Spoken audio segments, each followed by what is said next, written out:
Good afternoon, everyone. My name is Jonathan Alboum, and I'm the Principal Digital Strategist for the federal government at ServiceNow. One of the best parts of my job at ServiceNow is getting to speak with CIOs regarding their digital transformations and related challenges. So today, I'm really excited that as part of the Genius Machines Virtual Summit, I have the pleasure of speaking with Pat Flanders, CIO for the Defense Health Agency. Hi, Pat. Hi. So, Pat, it's great to talk to you. Let's get started with you giving us a short background about yourself and your role at DHA. So I am the Chief Information Officer for the Defense Health Agency, and I also have another name. It's called the Deputy Assistant Director for Information Operations. And so if you ever are looking at anything official, you might see that as well.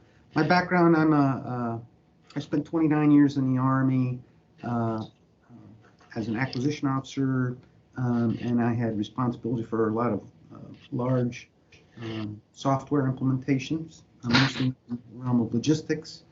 I retired, and I got this job about 3 years ago. And here it's kind of interesting. The CIO here at the Defense Health Agency has responsibility for the networks, development of the software, as well as cyber, and procurement of infrastructure and associated hardware, which in the services, that's more distributed, kind of chopped up. So, Pat, give us a 2-second overview of what the role of DHA is in the government. So we run all of the military treatment facilities. So that's the military way of saying hospitals and clinics. And we're actually in kind of a period of transition right now. We don't actually run them all yet. We are taking them over from the Army, Navy, and Air Force. Prior to the establishment of DHA, the services ran them.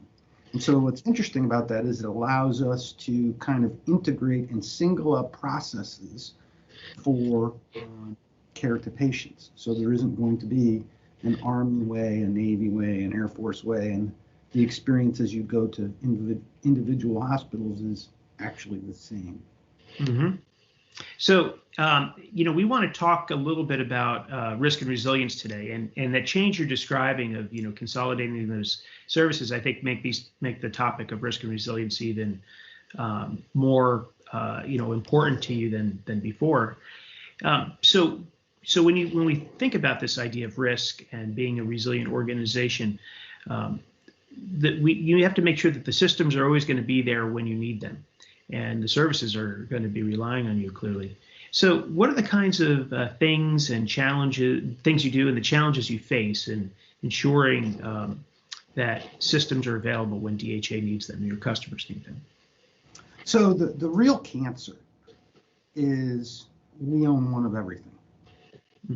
And so, as I said, we're taking over management and administration of the treatment facilities. Well, heretofore, the individual services, and in many cases, the individual treatment facilities, bought their own stuff, developed their own stuff. And so we are all chopped up. And so that's the biggest problem, because when you own one of everything, it's very difficult to establish consistent processes to ensure everything is secured.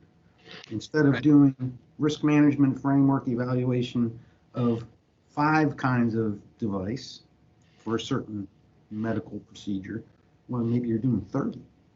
And it just takes too much. And the same is true of software. Across the landscape of software that we use to run the facilities, we have a system that's used for inpatient medical records, a system that's used for outpatient. We have a system that tries to put those two things together. And there's just all these systems that attempt to pull all of these disparate systems back together. So all of that is being modernized. And the 2 big modernizations I have are 4 networks into one, 4 legacy networks into one, and these many, many medical systems, of which it's a distributed system. So although I say there's an inpatient system, well, there's 52 instances of it all configured differently.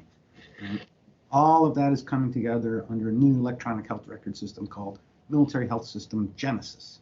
So those are our two big initiatives.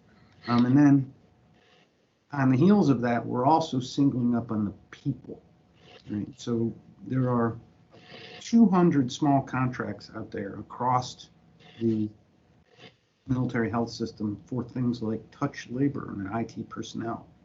And so we're trying to single those up as well. So a very large series of contracts that we're going to be awarding in the next couple of years. The first one, that's what the call order went out, I think, last Friday. So they have an environment that's very fragmented, it sounds like, and you're taking steps to make it more simpler, less complex. And in doing that, you need to operationalize some aspects of your business to drive simplicity, less complexity, and ideally less risk. Where do you begin in that process? You're going to modernize systems, but how do you make sure that things are working the way you need them to work? Well, the way we began the transformation of DHA, like I said, taking over management and administration of these treatment facilities, was not with the actual command, not with the actual chain of command. It actually started with IT. So whereas we have only taken over the first 4 markets associated with the actual management and administration and control of those facilities, for IT, we took them all over in 2014. So step 1 was singling up the networks, because on all these different networks, I didn't have visibility of what was on them, the ability to secure them, the ability of my cybersecurity service provider to monitor them, because they were all different products procured by the individual services. So it all started with that. The new network is called the Medical Community of Interest, or MEDCOI, and it's very deliberately architected with a 12-zone security architecture. Basically, it's the same set of VLANs at each facility. A single Active Directory, a single set of tools that we install on the network and in the enclaves so that we can monitor, and a singling up of the security stacks and associated hardware. So you created that from scratch and then migrated the networks and various technologies you inherited to the new thing? Yes. So basically, it's like from the ground up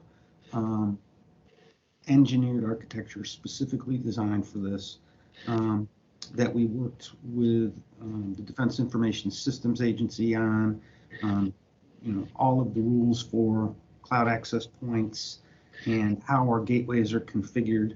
For anybody that follows the Department of Defense, the name of the overarching military network is the DOD, the Department of Defense Information Network. And in there, you have different networks. The 2 big ones are the NIPRNet and the SIPRNet. So one is classified, one is unclassified. We're actually outside of those 2. So we really do run our own network. It's called a mission partner environment. So, and do you feel those changes have increased your operational resilience and decreased your risk? I assume. Oh, it's huge. I mean, everything. It's the singled up processes, the singled up ability to monitor and defend, the singled up help desk, the singled up tools. I mean, it's just massively more efficient and productive. And we're not done. We're probably, everyone has started the transition. All the sites have started. I'd say about 60% of them are what I would consider done. There are some instances where, if you go into a hospital, you can picture the basement of a hospital, and there's, the old network, the new network. We've migrated everything over except a few things that we don't want on our network. Prefer to leave them on the old one, and they're going to be shut down rather than migrated.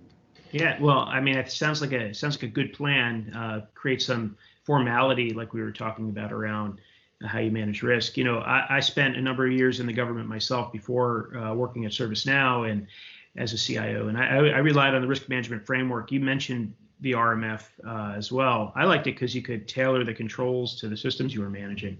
Can you talk a little bit about how you're using RMF and any challenges that you're encountering? So we use RMF extensively, and RMF prior to the new network was really, it's not an easy thing to do, and full accreditation and authorizations for the systems that require it. But when you have 4 different networks and everybody buying everything, well, then it's hundreds of times harder. Right. So a key enabler to being able to efficiently do RMF was our network. When we engineered it so that at every facility, the same 12-zone VLAN architecture was set up and the same tools, the same set of compute and infrastructure. And by doing that, now, when it comes time to put the devices on the network, well, once someone accredits it somewhere on the network, you can basically use it anywhere. It's not quite that easy, but it's way easier than it was before because we have the same configuration within the facilities. So that was just a huge thing. The other thing is just good. Well, I was going to say that's one of the great advantages you have from building your network from the ground up. It took a pretty wise approach as opposed to trying to make something work. You took the risk of building something new. So see the real advantage there. Yep, and we use the same system to enforce EMAS and document RMF. And the name of the system is EMAS, and I don't know what it stands for, so I can't tell you what the acronym is. Right. But it's essentially the documentation tool that we use to document all of those RMF controls. Mm-hmm. Well, so I've talked to a lot of CIOs about the RMF and these topics, and it seems like having an integrated approach like you're describing is really important. Being able to break down silos and make cross-functional process automation, continuous authorization a reality is something that's integral to successful risk management and RMF implementation.